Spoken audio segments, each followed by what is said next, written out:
ربی انی لما انزلت الی من خیر فقیر نحمده ونصلی علی رسولہ الکریم اما بعد السلام علیکم ورحمۃ اللہ وبرکاتہ۔ آج انشاءاللہ آپ ملاحظہ کیجئے گا آیت نمبر 81 اور 82 کی تلاوت، ترجمہ اور تفسیر۔ تو چلیے پہلے میں اس آیت کی ان آیات کی تلاوت کر لیتی ہوں، یعنی 81 اور 82 آیات کی میں تلاوت کرتی ہوں، پھر اس کا ترجمہ لفظ ب لفظ ہم کریں گے اور پھر اس کے بعد میں انشاءاللہ ہم تفسیر کریں گے۔ اعوذ باللہ من الشیطان الرجیم۔ بلا من کسب سیئۃ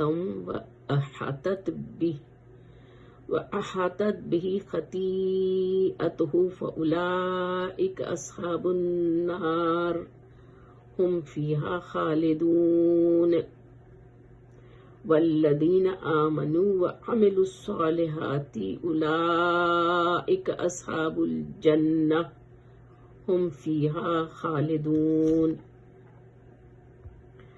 اب آئیے کہ اس کا لفظ بلفظ ترجمہ ملاحظہ کیجئے۔ بلا مینس کیوں نہیں، یا ہاں بھی کہہ سکتے ہیں آپ، لیکن زیادہ تر بلا کا مطلب کیوں نہیں کے سینس میں آتا ہے۔ من منے جس نے، کسبہ کمائی، سیئہ کوئی برائی، احاطت اور گھیر لیا، بہی اس کو، خطیئتہ اس کی خطا نے، فاولئک تو یہی لوگ، اصحاب مانے رہنے والے ہیں یا ساتھی ہیں، النار آگ میں، ہم مانے وہ، فیہا مانے اس میں، خالدون مانے ہمیشہ رہیں گے۔ تو یہ اس آیت کا میں نے آپ کو لفظ ب لفظ ترجمہ بتلایا ہے۔ یہ آیت نمبر ہے 81۔ اب آ جائیے 82 کا ہم دیکھ لیتے ہیں کہ لفظ ب لفظ ترجمہ کیا ہے۔ تو والذین مانے اور جو لوگ، آمنو مانے ایمان لائے، وعملو اور عمل کیے انہوں نے، الصالحات مانے نیک عمل، اولئک مانے یہی لوگ ہیں، اصحاب مانے ساتھی، الجنہ مانے جنت کے، ہم مانے وہ، فیہا مانے اس میں، خالدون مانے ہمیشہ اس میں وہ رہیں گے۔ تو اب اس کا سلیس اردو میں بھی آپ ترجمہ دیکھ لیجئے کہ اور جو لوگ ایمان لائے انہوں نے نیک اعمال کیے وہی جنت والے ہیں اور وہ ہمیشہ رہنے والے ہیں۔ ٹھیک ہو گیا یہ؟ تو اب آپ آ جائیے کہ ہم دیکھ لیتے ہیں کہ مزید، اور اس کو دونوں آیات کا ملا کے ہم ایک بار پھر سے ترجمہ سمجھ لیں اور اس کے بعد میں پھر ہم تفسیر میں جائیں گے کہ کیا مطلب ہے کہ یقیناً جس نے بھی برے کام کیے اور اس کی نافرمانیوں نے اسے گھیر لیا وہ ہمیشہ کے لیے جہنمی ہے۔ اب آئیے آیت نمبر 82 کا سلیس اردو میں ٹرانسلیشن پھر میں بتلا دیتی ہوں۔ اور جو لوگ ایمان لائے اور نیک عمل کرے وہ جنتی ہیں جو جنت میں ہمیشہ رہیں گے۔ تو یہ دونوں آیات کا میں نے سلیس اردو میں بھی ترجمہ آپ کو بتلا دیا ہے۔ اب آپ یہاں پر آ جائیے کہ اس سے کیا مطلب ہے، یعنی ان دونوں آیات کو میں نے ایک ساتھ یکجا کیا ہے۔ اس کا مطلب ہے کہ دونوں کا سینٹرل تھیم جو ہے وہ ایک ہی ہے۔ تو یہ دیکھیے مطلب یہ ہے کہ جس کے اعمال سراسر بد ہیں، جو نیکیوں سے قطعی خالی ہیں، وہ جہنمی ہیں۔ استغفر اللہ۔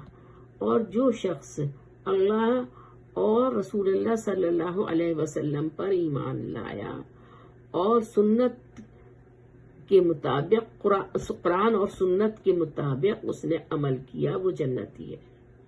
جیسے سورہ النساء سے آپ کو اس کا آیت نمبر 123 سے اس کا میں آپ کو ترجمہ بتلا دیتی ہوں.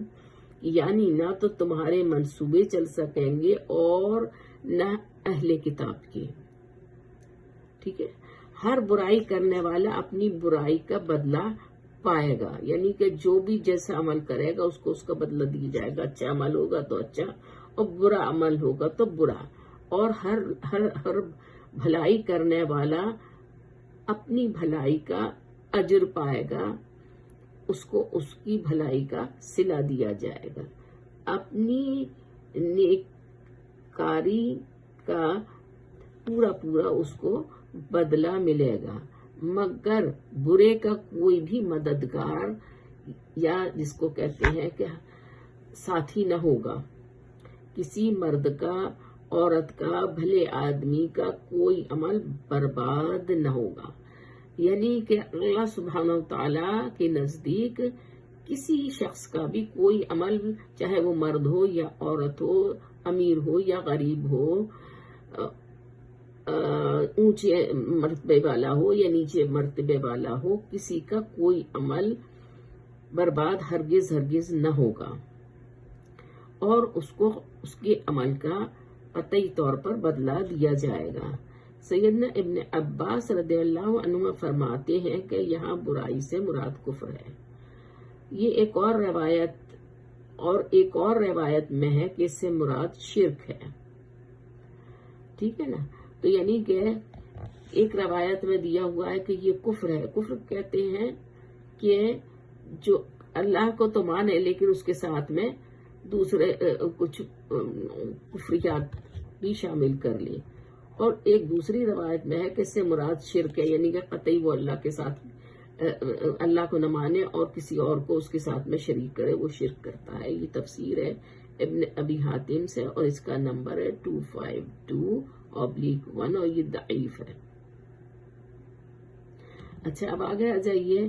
ابو وائل، ابو العالیہ، مجاہد، اکرمہ، حسن، قتادہ، ربی بن انس رحمت اللہ علیہم وغیرہ اجمعین سے بھی یہی مروی ہے. سدی رحمت اللہ علیہ کہتے ہیں کہ مراد کبیرہ گناہ ہے جو تہ بتہ ہو کر دل کو گندا کر دیں گے. اور یہ میں نے آپ کو جو تفسیر بتلائی ہے یہ ہے ابن ابی حاتم سے اور اس کا نمبر ہے 1533/2. سیدنا ابو ہریرہ رضی اللہ عنہما فرماتے ہیں کہ اس سے مراد شرک ہے جس کے دل پر بھی قابض ہو جائے. ربی بن خثیم رحمت اللہ علیہ کا قول بھی یہی ہے کہ جو گناہوں پر ہی مرے اور اس کو توبہ نصیب نہ ہو. اچھا مسند احمد میں حدیث ہے کہ رسول اللہ صلی اللہ علیہ وسلم فرماتے ہیں کہ گناہوں کو حقیر نہ سمجھو، وہ جمع ہو کر انسان کی ہلاکت کا سبب بن جاتے ہیں. دیکھتے نہیں ہو کہ اگر کوئی آدمی ایک ایک لکڑی لے کر آئے تو انبار لگ جاتا ہے، پھر اگر اس میں آگ لگائی جائے تو بڑی بڑی چیزوں کو جلا کر خاکستر کر دیتی ہے. اور یہ میں نے حدیث بتلائی ہے آپ کو مسند احمد سے، اس کا نمبر ہے 402/1 اور یہ صحیح ہے. اچھا اب یہ آپ یہاں پر یہ سمجھ لیجئے کہ کہتے ہیں نا کہ قطرہ قطرے سے دریا بنتا ہے، اور یہاں جو مثال دی گئی لکڑیوں کی. اچھا اب ایک ایک لکڑی کو اکٹھا کرے تو پھر اس کے بعد میں اس کا گٹھر بن جاتا ہے. پھر ظاہر ہے کہ جو بھی لکڑیاں ہوں گی اکٹھی ہوں گی تو ان کا گٹھر بن جائے گا. تو اب آپ ایک لکڑی سے جب گٹھر بن جائے گا تو اس گٹھر کو اتنا وہ مضبوط ہو جائے گا کہ اگر کسی کو توڑنے کے لیے کہیں تو گٹھر تو نہیں ٹوٹ سکے گا. ہاں اگر ایک ایک الگ الگ لکڑی ہوگی تو وہ یقیناً ٹوٹ جائے گی.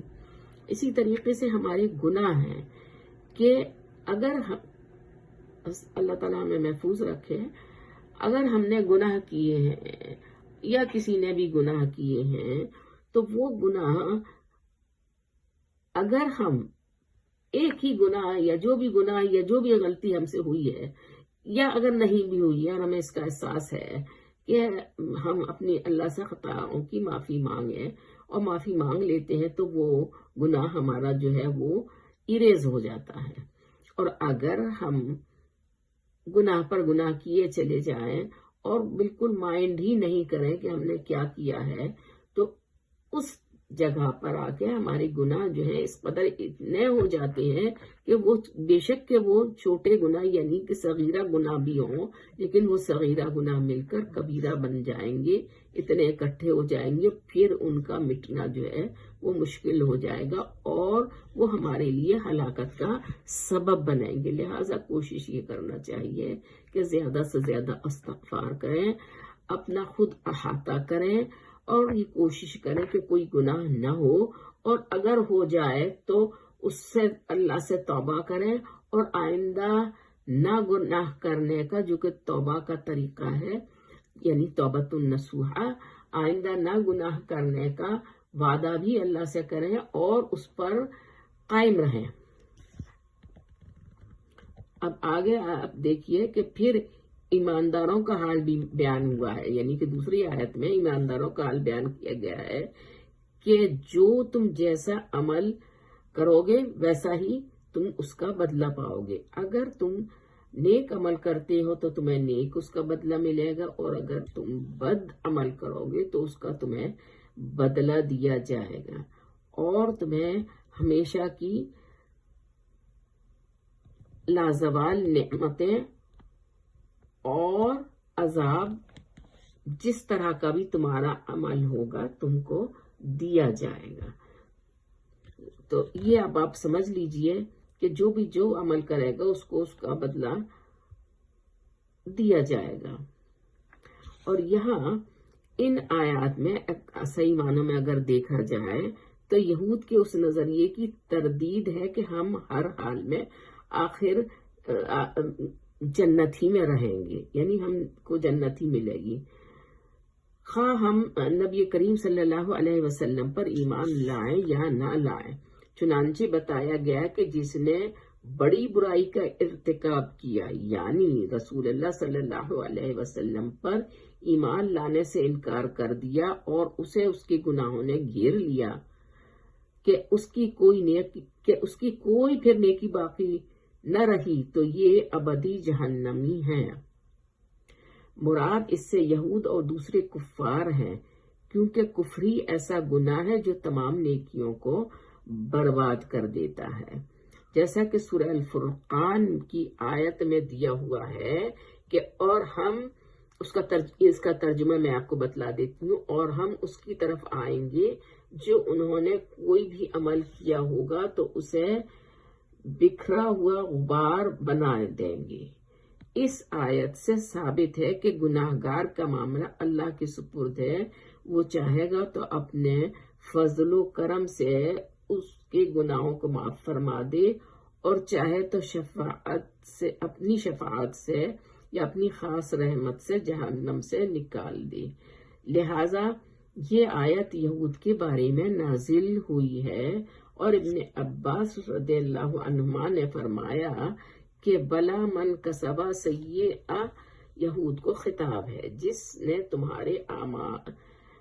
تمہارے اعمال جیسے عمل کیے اور تمہاری طرح کفر کیا حتیٰ کہ اس کی کفر نے اس کی تمام نیکیوں کو کھا لیا تو پھر وہ قطعی گناہ گار ہوگا. تو ہماری اس کی آج تفسیر یہاں کمپلیٹ ہو گئی ہے. انشاءاللہ آگے ہم اگلی آیت کو دیکھیں گے. اقول قولی ھذا، السلام علیکم ورحمۃ اللہ وبرکاتہ.